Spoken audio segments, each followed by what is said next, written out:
శ్రేష్టమైన నీ పరిశుద్ధ నామమునకు నా తండ్రి వందనములు, స్తుతులు, స్తోత్రము నా తండ్రి. నా తండ్రి ఇంతవరకు నా తండ్రి నీ చల్లని కృపలో నా తండ్రి మమ్మల్ని అందరినీ కాచి భద్రపరిచి నా తండ్రి ఈ సమయంలో నా తండ్రి ఇట్టి రీతిగా మేమందరము కూడుకుని నా తండ్రి నీ సన్నిధిలో పాటలు పాడడానికి నా తండ్రి వాక్యం చదవడానికి ఇచ్చిన నా తండ్రి ధన్యతను బట్టి నా తండ్రి నీకు కృతజ్ఞతాస్తుతులు చెల్లించుచున్నాం నా తండ్రి.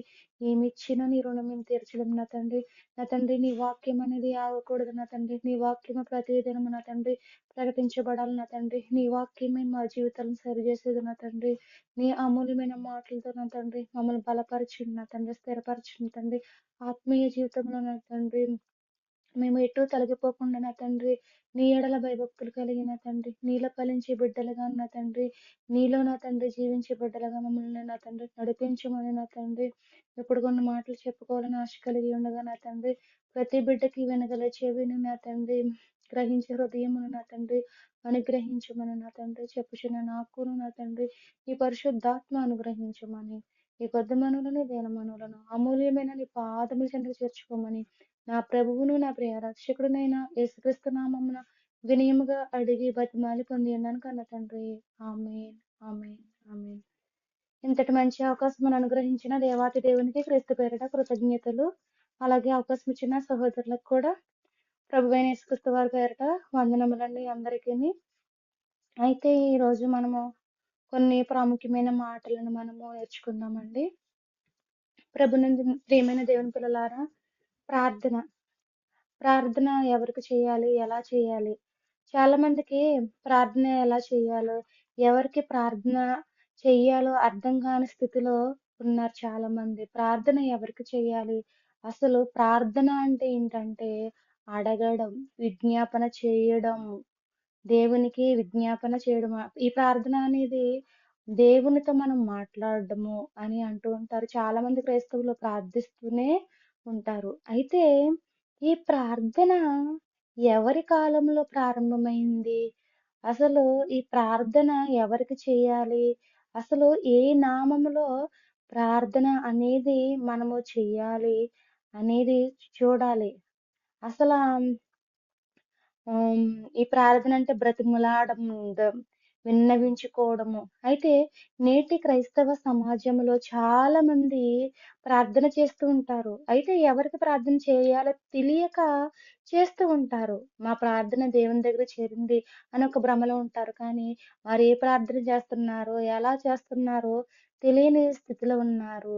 అయితే దేవునికి ప్రార్థన చేయడం అనేది ఎప్పుడు ప్రారంభమైందంటే ఆహ్, ఆదికాండము, ఆదికాండము 4 అధ్యాయం. ఈ ప్రార్థన అసలు ఎవరి కాలంలో ప్రారంభమైందనేది మనం చూసినట్లయితే ప్రియమైన దేవుని పిల్లలారా, ఆదికాండము 4 అధ్యాయము 26వ వచనం మనం చూసినట్లయితే, మరియు షేతునకు కూడా కుమారుడు పుట్టెను. అతనికి ఏనోషు అను పేరు పెట్టెను. అప్పుడు యెహోవా నామమున ప్రార్థన చేయుట ఆరంభమైనది. ఏంటండి? యాన్ ఏనోషను అంటే షేతు కుమారుడు. ఆదాము కుమారుడు షేతు. షేతు కుమారుడు ఏనోషు. ఈ ఏనోషు పుట్టినప్పుడు యెహోవా నామమున ప్రార్థన చేయుట అనేది ఆరంభమైంది. ఏ కాలంలో ఆరంభమైంది? ఎవరితో ఈ ప్రార్థన అనేది ఆరంభమైందంటే ఏనోషు పుట్టినప్పుడు యెహోవా నామమున ప్రార్థన చేయడం అనేది ప్రారంభమైంది. అయితే ఆహ్, పాత నిబంధన కాలంలో భక్తులందరూ కూడా ఎవరికి ప్రార్థించేవారంటే యెహోవా నామములోనే భక్తులందరూ పాత నిబంధన కాలంలో ఆదికాండం మొదలుకొని మలాకీ గ్రంథం వరకు కూడా యెహోవా నామమునే ప్రార్థన విజ్ఞాపనలనేది చేసేవారు. ఇక్కడ క్రీస్తు నామమున ఎందుకు ప్రార్థన చేయాలి? అసలు మన ప్రార్థన చేసిన తర్వాత క్రీస్తు నామమున ఎందుకు సమర్పించాలి అనేది మనము చూసినట్లయితే సామెతల గ్రంథము 8వ అధ్యాయము 22వ వచనం మనం చూద్దామండి. సామెతల గ్రంథము 8వ అధ్యాయము 22వ వచనం మనము చూసినట్లయితే, పూర్వకాలమందు తన సృష్టి ఆరంభమున తన కార్యములలో ప్రథమమైన దానిగా యెహోవా నన్ను కలుగజేసెను. ఇక్కడ పూర్వకాలమందు తన సృష్టి ఆరంభమున, ఈ సృష్టి ఆరంభంలోని తన కార్యములలో అంటే తండ్రైన దేవుడు చేసే ప్రతి పనిలో, ప్రతి కార్యములో ప్రథమమైన దానిగా అంటే ప్రథమంగా ఎవరికి ముందు స్థానమిచ్చాడంటే తండ్రైన దేవుడు క్రీస్తు ప్రభు వారికే. ఇక్కడ యెహోవా నన్ను కలుగజేసెను. యెహోవా నన్ను, నన్ను అంటే ఎవరంటే క్రీస్తు ప్రభువారు. క్రీస్తు ప్రభువారు సృష్టి ఆరంభంలోనే ఉన్నారు. అదే అంటున్నాడిక్కడ. ప్రథమమైన దానిగా యెహోవా నన్ను కలుగజేసెను. ఎవరీయన? యేసుక్రీస్తు ప్రభువారు.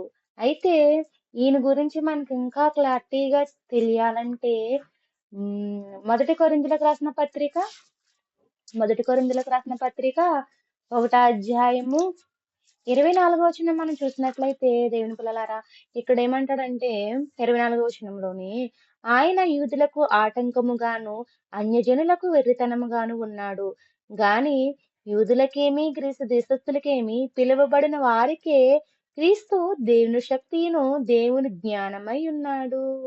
ఇక్కడ యూదులకు ఆటంకముగా ఈయన ఎలా ఉన్నారంట యేసుక్రీస్తు ప్రభువారు? క్రొత్త నిబంధన కాలం వచ్చేసరికి జన్మించారు. ఈయన కన్యమరియ గర్భంలో జన్మించి వచ్చారు. అయితే ఈయన ఎలాగున్నారంటే యూదా గోత్రంలోనే జన్మించారు ఈయన. యూదులకు ఆటంకంగా ఉన్నారు. యూదులకు ఆటంకంగాను అన్యజనులకు వెర్రితనముగాను ఉన్నాడు. కానీ యూదులకేమి గ్రీసు దేశస్థులకేమి పిలువబడిన వారికే క్రీస్తు దేవుని శక్తి. ఇక్కడ క్రీస్తు ఎవరి శక్తి అంట? దేవుని శక్తి అంట. దేవుని జ్ఞానమై ఉన్నాడు. యేసుక్రీస్తు ప్రభువారు దేవుని యొక్క జ్ఞానము అయి ఉన్నారు. కాబట్టి క్రీస్తు నామమునే మనము ఏ విజ్ఞాపన చేసిన తండ్రికి విజ్ఞాపన క్రీస్తు నామములో మనము ప్రార్థన అనేది ముగించాలి.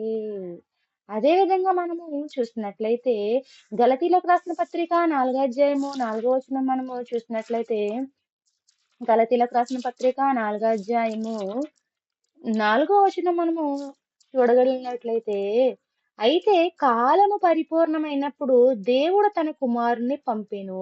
ఆయన స్త్రీ యందు పుట్టి మనము దత్తపుత్రము కావాలని ధర్మశాస్త్రమునకు లోబడి ఉన్న వారిని విమోచించుటకై ధర్మశాస్త్రమునకు లోబడిన వాడాయెను. కాలము పరిపూర్ణమైనప్పుడు యేసుక్రీస్తు ప్రభువారు ఈ భూమి మీదకి రావడం అనేది మనం చూస్తున్నాం. ఒక కన్యమరియ గర్భాన్ని వచ్చారు ఈయన. మనం అందరం కూడా దత్తపుత్రములు కావాలి. ఎవరికి? తండ్రికి దత్తపుత్రములు కావాలని ఈయన స్త్రీ గర్భమందు పుట్టి మనలను విమోచించడానికి ఈయన ఈ భూలోకానికి వచ్చారు.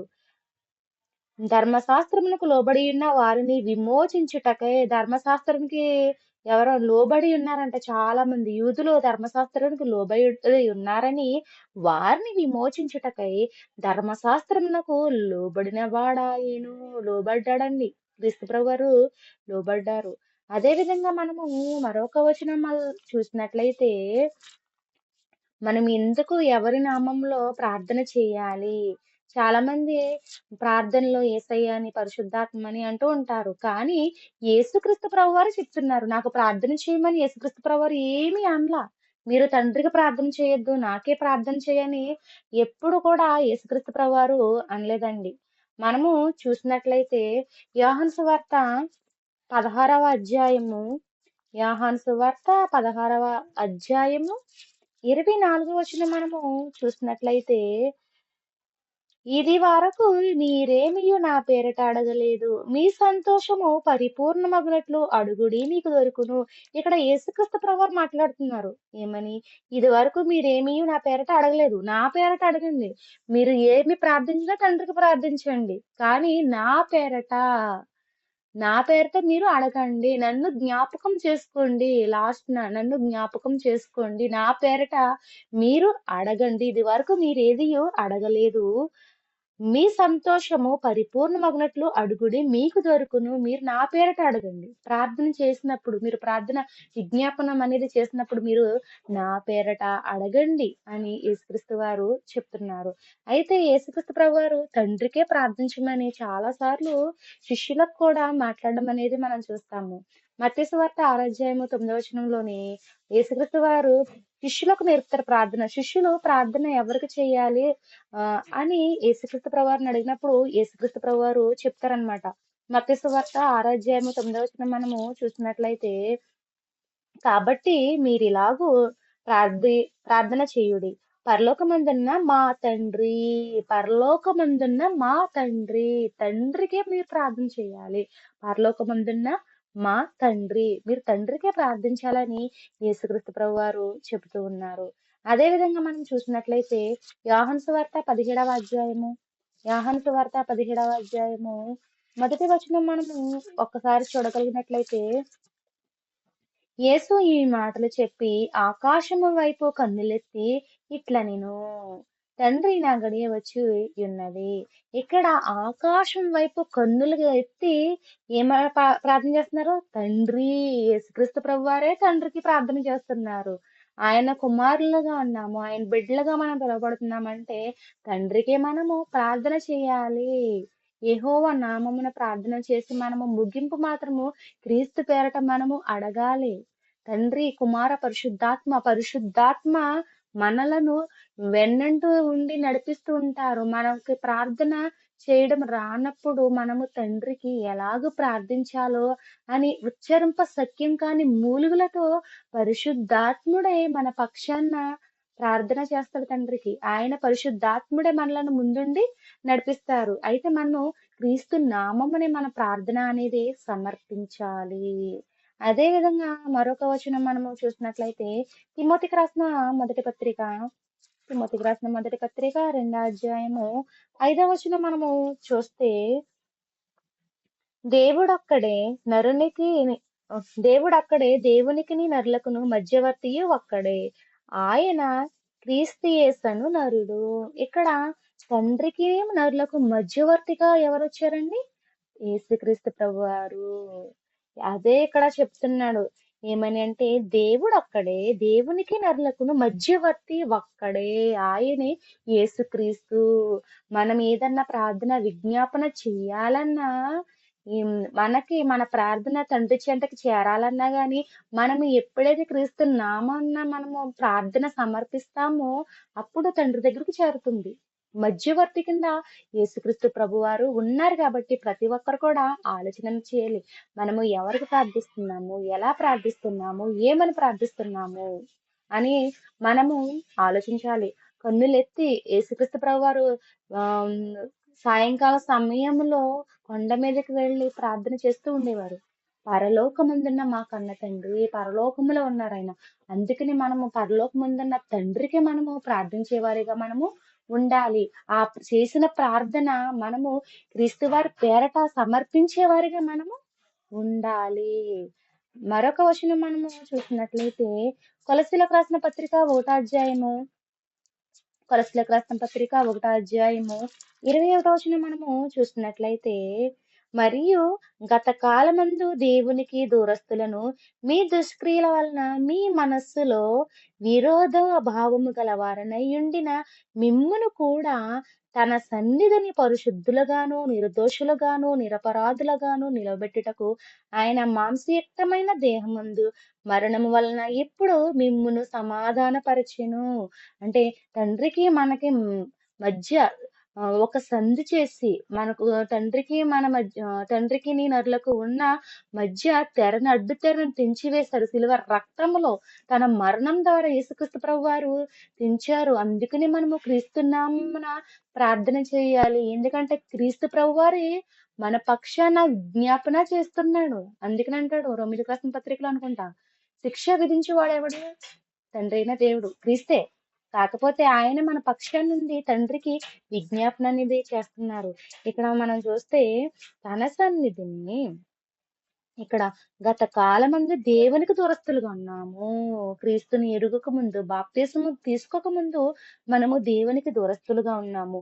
మనము చేసిన దుష్క్రియల వలన, పాపముల వలన, మన మనసులో విరోధ భావం ఉండడం వలన మనము ఇప్పుడు తన సన్నిధిలో పరిశుద్ధులుగా ప్రతి ఒక్కరు కూడా బాప్తిసం తీసుకున్న ప్రతి ఒక్కరు కూడా దేవుని సన్నిధిలో తన పరిశుద్ధ సన్నిధిలో అందరూ కూడా పరిశుద్ధులుగాను, నిర్దోషులుగాను, నిరపరాధులుగాను మనలను నిలవబెట్టడానికి యేసుక్రీస్తు ప్రభువారు మాంసయుక్తమైన దేహమందే మరణం వలన ఇప్పుడు మనల్ని సమాధానపరిచారు. తండ్రికిని, మనకిని సమాధానపరిచారు కాబట్టి క్రీస్తు నామమున మనము ప్రార్థన చేయాలి. క్రీస్తు నామమున మనము దేవుణ్ణి అడగాలి.